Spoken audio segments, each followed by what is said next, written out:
India express 24 खबर वही जो है सही। नमस्कार, इंडिया एक्सप्रेस 24 में आपका स्वागत है। मैं हूं जितेंद्र प्रजापति। देखते हैं क्या है आज के सुर्खियां। इंडिया एक्सप्रेस 24 खबर वही जो है सही। सांवलिया ई बाइक्स लाए हैं रतलाम शहर में नई सौगात। भारत की number 1 electric scooty company Marico का शोरूम अब आपके रतलाम शहर में। Save pollution, save money, save time. तो शीघ्र चले आइए सांवलिया ई बाइक्स, संत रविदास चौक, करमदी नाका चौराहा, रतलाम।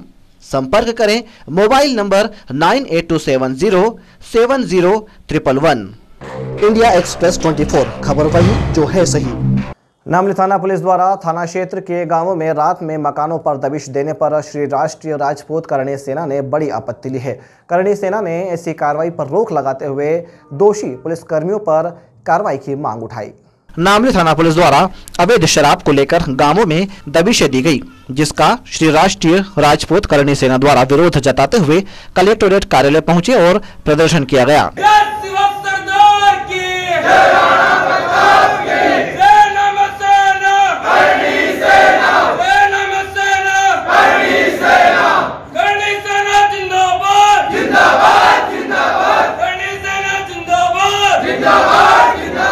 श्री राष्ट्रीय राजपूत करणी सेना का आरोप है कि नामली पुलिस के पुलिसकर्मी आधी रात को बिना सर्च वारंट के घरों में घुसकर तलाशी ले रहे हैं। उनका आरोप है कि दबिश के दौरान महिला पुलिसकर्मी भी उनके साथ नहीं रहती। ऐसे में घरों में रहने वाली महिलाओं को भारी परेशानी का सामना करना पड़ता है।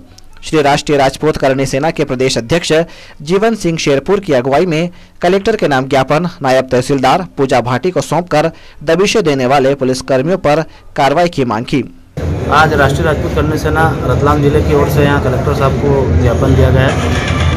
ये इस विषय में दिया गया है कि जो नामली थाना क्षेत्र के अंतर्गत जितने भी गांव आते हैं या पूरे सूचनापन के पूरे जो रतलाम जिले में गांव आते हैं, वहाँ पुलिस प्रशासन अपनी मर्जी से मनमानी कर रहा है और हमारे लोगों को बेचारे जो सीधे साधे लोग हैं उनके ऊपर भी ज़बरदस्ती उनको फंसाने का षड्यंत्र रचकर या उनको धमकी देकर पैसे की मांग की जा रही है कि तुमने इतने पैसे नहीं दिए तो हम तुमको फंसा देंगे, ये कर देंगे। उसी सिलसिले में आज से 2 दिन पहले 26 तारीख रात में 11 बजे 4 पुलिस की गाड़ी आई नयापुरा में और उनने अपने तरीके से किसी को उठाया नहीं, किसी को बुलाया नहीं, अपने तरीके से सीधे घर में जो गेट लगा हुआ था, ताला लगा हुआ था गेट के अंदर से, तो इनने इधर से मतलब दरवाजे को कूद के अंदर घूम के पूरे मकान को सर्चिंग करा बिना किसी को बताया। उसके बाद इनको कुछ नहीं मिला तो इन्होंने परिवार के जो मुखिया उनके बड़े भाई उनको बुलाया, बाहर लेके आए, उनसे ताला खुलवाया। ताला खुलवाने के बाद अंदर आए और अंदर आने के बाद जो गाड़ी पड़ी थी वो उठा के सीधे थाने पर ले गए।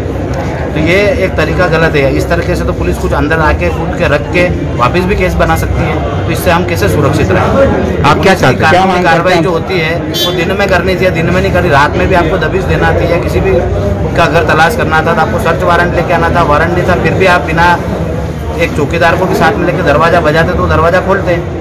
क्या मांग करते हैं आप? हम ये मांग करते हैं कि जितने भी पुलिस प्रशासन के जितने भी अधिकारी वहाँ मौजूद थे उनको सबको निलंबित किया जाए और उन पर उचित कार्रवाई की जाए। बाद में अपनी मांग के समर्थन में पुलिस कप्तान एवं डीआईजी को भी ज्ञापन सौंपा गया।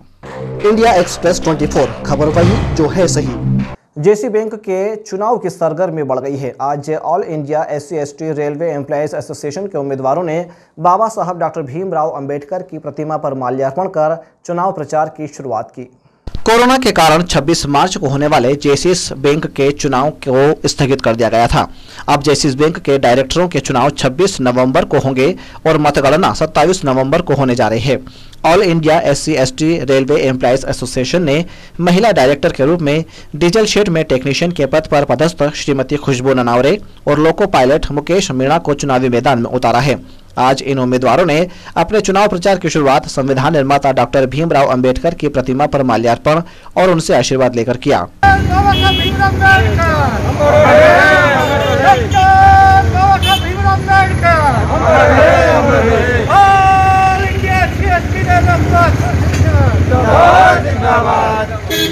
मंडल अध्यक्ष ने अपने संबोधन में कहा कि यदि हमारे उम्मीदवार जीतते हैं तो जेसिस बैंक में व्याप्त विसंगतियों को दूर करेंगे। हमने ये तय किया है all India SC/ST railway employees association के द्वारा हमने एक महिला उम्मीदवार में मैडम खुशबू ननावरे जी और जेंट्स उम्मीदवार में भाई मुकेश मीणा जी को चुनाव मैदान में उतारा है।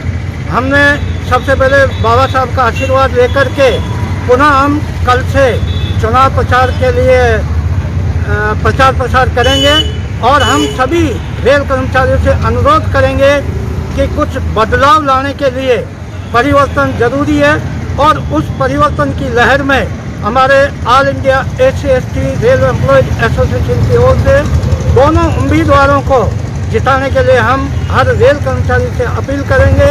पूरे रतलाम डिवीज़न का दौरा करेंगे, हर डिपार्टमेंट में जाएंगे और सभी रेल कर्मचारियों से आग्रह करेंगे कि अगर हमारे दोनों उम्मीदवार इस चुनाव में आते हैं तो हम बहुत सारी जो आज की तारीख में JC बैंक में जो प्रॉब्लम्स आती है उसको हम सोल्व करने की पूरी कोशिश करेंगे। श्रीमती खुशबू ननावरे ने एवं मुकेश मीणा ने रेलवे मतदाताओं से जिताने की अपील की।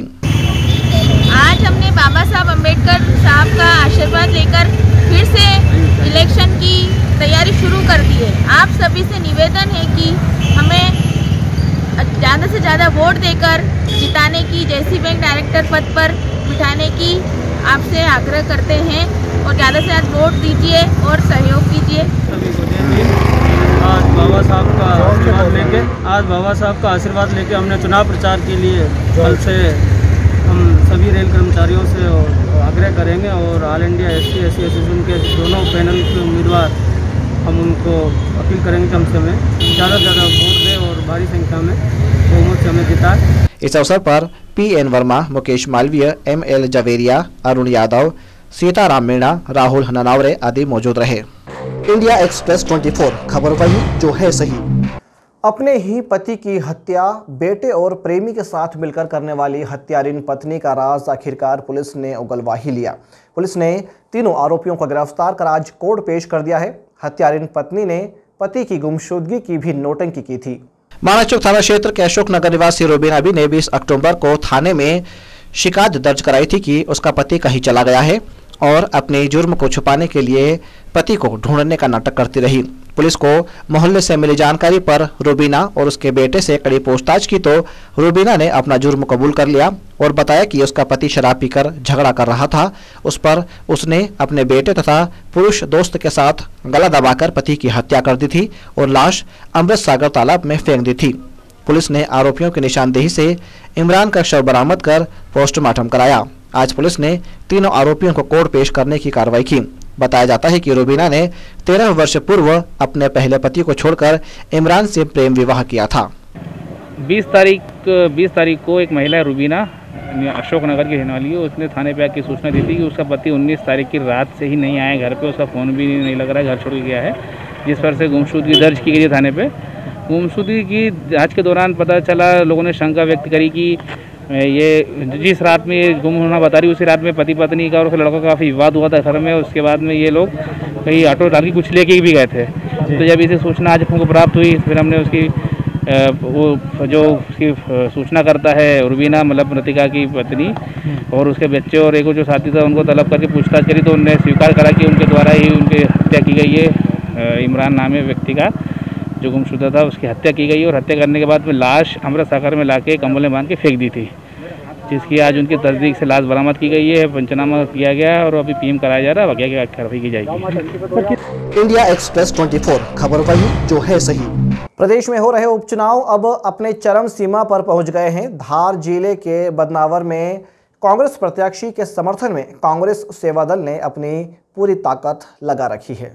बदनावर विधानसभा क्षेत्र में कांग्रेस से भाजपा में गए राजवर्धन सिंह दत्तीगांव और कांग्रेस के कद्दावर नेता कमल पटेल आमने सामने हैं। दोनों ही पार्टी के नेता और कार्यकर्ता अपने अपने प्रत्याशियों को जिताने के लिए दिन रात एक कर रहे हैं। कांग्रेस प्रत्याशी कमल पटेल के समर्थन में मध्य प्रदेश कांग्रेस सेवा दल के प्रभारी चंद्र प्रकाश वाजपेयी की अगुवाई में रतलाम से सेवा दल प्रदेश सचिव रजनीकांत व्यास, सेवा दल अध्यक्ष महिप मिश्रा अपने साथी कार्यकर्ताओं के साथ बदनावर पहुंचे और कमल पटेल को जिताने के लिए जनसंपर्क किया।